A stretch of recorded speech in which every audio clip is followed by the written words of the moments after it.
Hey, boys and girls.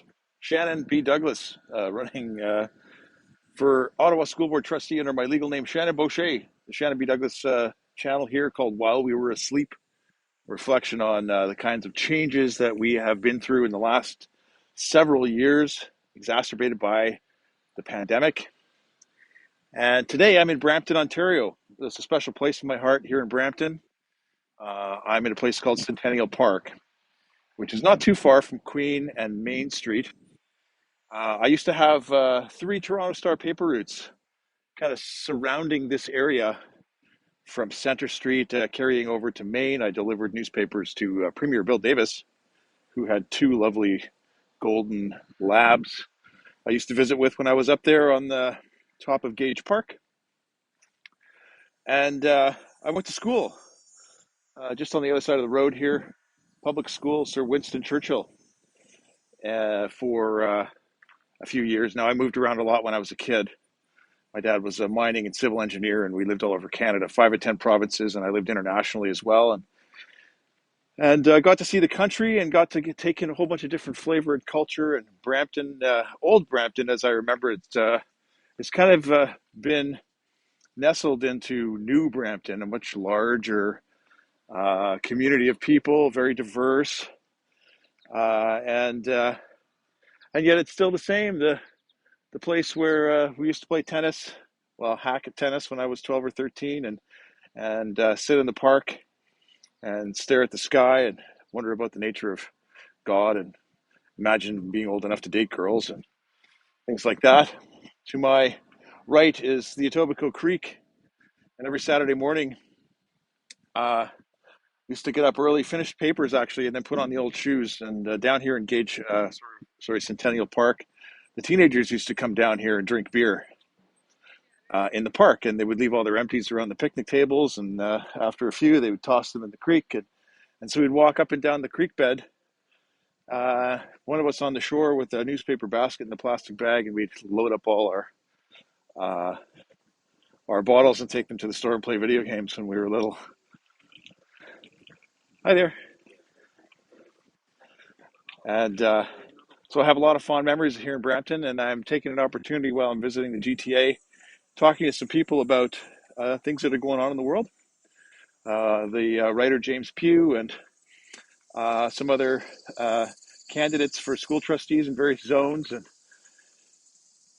in the last year, I've been invited to participate in a number of semi-underground networks where people who are concerned about what's happening in the world are communicating with each other, very often under anonymous names, and giving generalities about some of their experience. I had a former high school principal, retired recently, reach out to me on my Facebook page, my OCDSB Ottawa Carleton District School Board Trustee page, because I'm speaking openly about things that people are afraid to speak about. I'm talking about gender ideology in schools and what our 6-year-olds are getting taught about biological sex. Very controversial ideas that most people don't accept.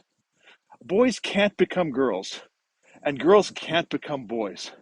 Never in history have we thought this is a thing. And perhaps in other cultures and previous sort of iterations, there have been rankings of alpha male down through uh, uh, gay people in the community, and they had different roles and they had different names for these. One term that gets thrown around a lot, besides Two Spirit, which is really made up, by the way, is Berdashi or Berdashi, which referred in some ways to homosexual uh, within certain communities. Anyhow, uh, these dangerous ideas and these very radical ideas that are getting taught to 6-year-olds, that if you're a girl you could become a boy, and if you're a boy you could become a girl, really have no place in school. But because I'm talking about this openly, and you can check out my Facebook candidates page, because I'm advertising some of this stuff, and I am a lot of this stuff I'm muting because it's just abusive and it's not grounded or in fact or reality. But I'm getting called hateful and bigot and Nazi, and I'm getting accused of killing children and destroying lives. And these are the tactics of these people: public shame and wild, baseless accusations. And I have fond memories of being a kid here. When I was a kid, I played in the park, played in the creek. I thought about about growing up and driving an RX-7, like one of my clients that I delivered newspapers to here. Hi there, how are you? Very well, thanks. And uh, you know, uh, get a fancy chromoly um, uh, Kuwahara BMX bike. Those were the things that I thought about when I was a kid, and catching crayfish over here in the Etobicoke Creek, and fishing for we used to call them chubs. I'll get a shot here of the creek because um, just really fond memories of these places. Now here you can see the Etobicoke Creek in the background. I'm at a bit of a culvert, storm drain culvert, and I'll tell you a secret about uh, how the world was. 40 years ago when I was here, there were culverts in the city where the gates were broken. There's cages and iron grates in front of these tunnels that get into the storm sewers, and we knew where they were, and we had mapped out storm sewers underneath Brampton with our flashlights, and we'd have somebody above ground, and we sort of gauge a direction, and we go to manhole covers and we mark them, and there'd be like a little running trickle, and oh my God, like unbelievably dangerous, right? Like I would seriously question my kid if they were ever doing that, but I know that my son and my other children have done stuff as kids that we didn't really talk about um, as while we were kids with parents, and maybe someday that stuff will come out, and I'm sure my mom will be horrified to find out the kind of things that I used to get into when I lived here in Brampton. But we were all good kids, and we turned out okay. I learned how to skip rocks here, and splash around in about different species of. All right, so I'm just down the hill. Um, Behind me, just up. Okay, so we have behind me here, we have a little path down to the creek, places I used to play. And I have a scar on my face that I got very close to here, probably within about 10 meters. When I found out that in the recession in the 80s, my dad lost his job. And I was really upset and frustrated. And I was kind of crashing through the forest here, and a stick came back and slashed me in the face. And I got a nice cut. So there's something that I read about, and I'll spend a couple of minutes on this. And I read about it in a book called The Flight of the Wild Gander. And The Flight of the Wild Gander, written by Joseph Campbell, the 20th century's most well-known mythologist, comparative mythology. He wrote the book, The Power of Myth. The interview series with Bill Moyers is incredible. And he wrote many, many books. And one of my favorite sort of ideas from this book, Flight of the Wild Gander, was a notion that Campbell took from an published academic by the name of Gaza Rohim. And I've tried to find publications and any work by Gaza Rohim, and there's probably people who know how to do that better than I do, to explore this idea fully or more fully. And Rohim proposed the idea of the womb of myth. And he proposed that we're born into this world in the body, right? Our mothers, not birthing people, our mothers give birth to us. There's no one on earth who hasn't been born from a mother.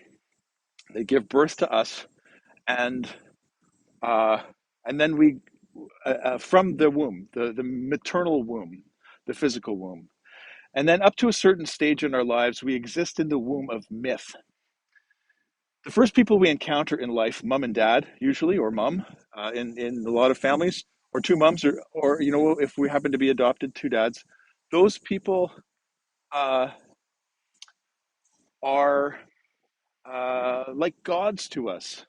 They're like supernatural. They're magical creatures, right? We can't comprehend the world. We don't understand things like cause and effect or relationships. But these adult figures, they provide for us, they care for us, they nurture us, they protect us. And as we get a little bit older, we start to get into magical thinking.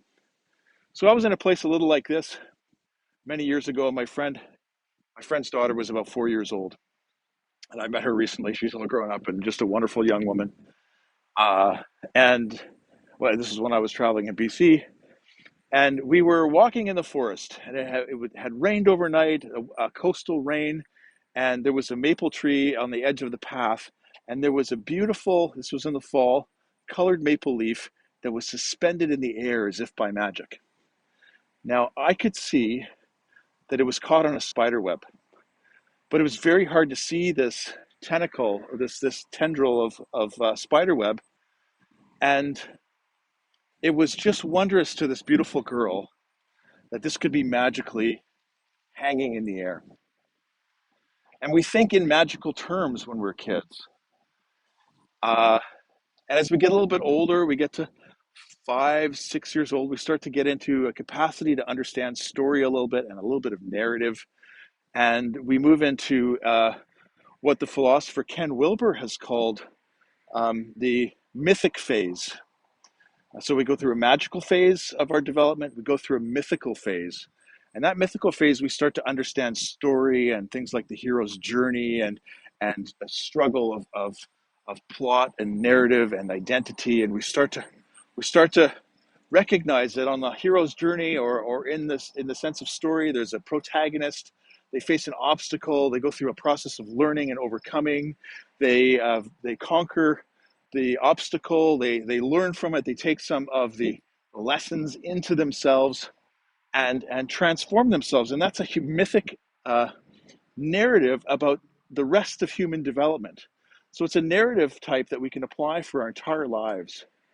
But children up until the age of, well, prepubescent, and in the phase where they're dependent on family as their primary references for their identity and who they are and their sense of security and connection, exist within a womb of myth.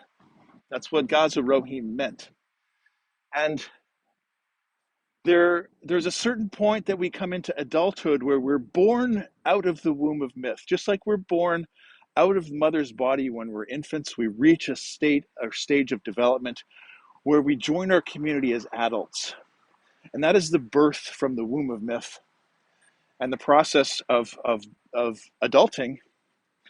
And there are rituals in every culture all around the world that symbolize this. And up until that point, our social contract, the ideas that we have as a community, in all traditions, in all, let's call them wisdom traditions or religions or traditional societies, like my friend George Mann lives in northern British Columbia as a traditional Nishka carver and storyteller and painter. We are initiated out of the womb of myth. We go through a ritual of birth and anointment. Okay, in the Christian tradition, that's baptism. In the Jewish tradition, it's bar mitzvah or bat mitzvah. And this symbolizes our step into the adult world where we take on adult responsibilities and adult concepts and adult ideas. And the community then says collectively, okay, now these people, these children, are now young adults, and they're capable of understanding more and taking on more responsibility and learning more about themselves in a different way. And up to this point, we protect our children. We put a shield around them. We agree collectively, what a destructive and horrible and cruel thing to do, to tell a 6-year-old there's no such thing as Santa Claus or the Easter Bunny, because you destroy the womb of myth. You perforate that bubble. And you violate the innocence of a child.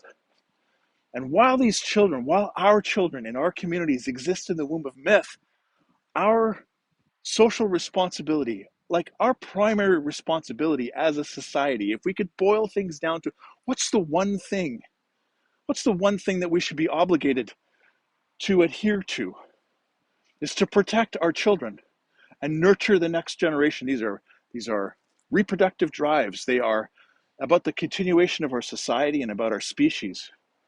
And for some reason that I can't comprehend, we have violated this womb of myth. We have somehow decided that it's okay to teach children at 6 years old, in grade 1, and even younger. I had a parent contact me from British Columbia whose son in preschool was exposed to concepts that he could be a girl in narrative stories because the preschool wanted to be progressive and woke and really current. These are adult concepts. Now, I recently did an interview with a good friend of mine, someone like a hug level friend who I've talked to many times, and we met when I was in British Columbia. Aaron Kimberly, and Aaron's the founder of GD Alliance, Gender Dysphoria Alliance, and he and his friend Aaron Terrell. There's Canadian Aaron and American Aaron, and they host a podcast, and they have resources for parents and for people with gender dysphoria to help them cope with this very difficult sense that people with GD have.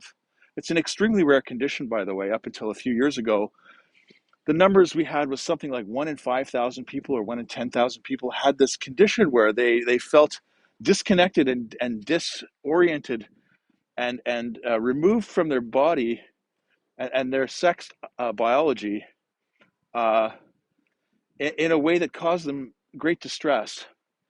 And up until a decade and a half ago, our processes as from the medical profession, from the psychiatric profession, from all these different approaches was to give people the time and space to grow.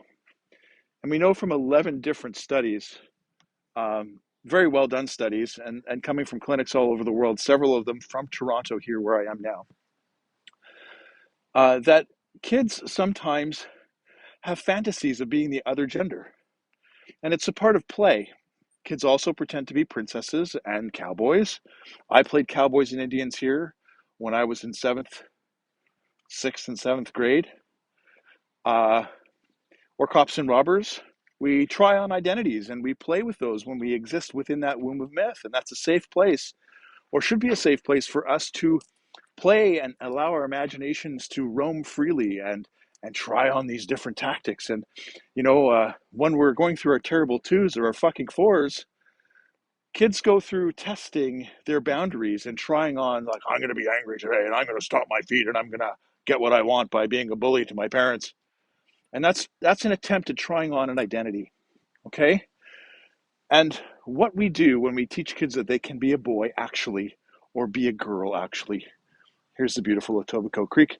Not far up here, there's a place I used to ride my bicycle. There was some cliffs on the other side, sandy cliffs, part of an oxbow curve in the river.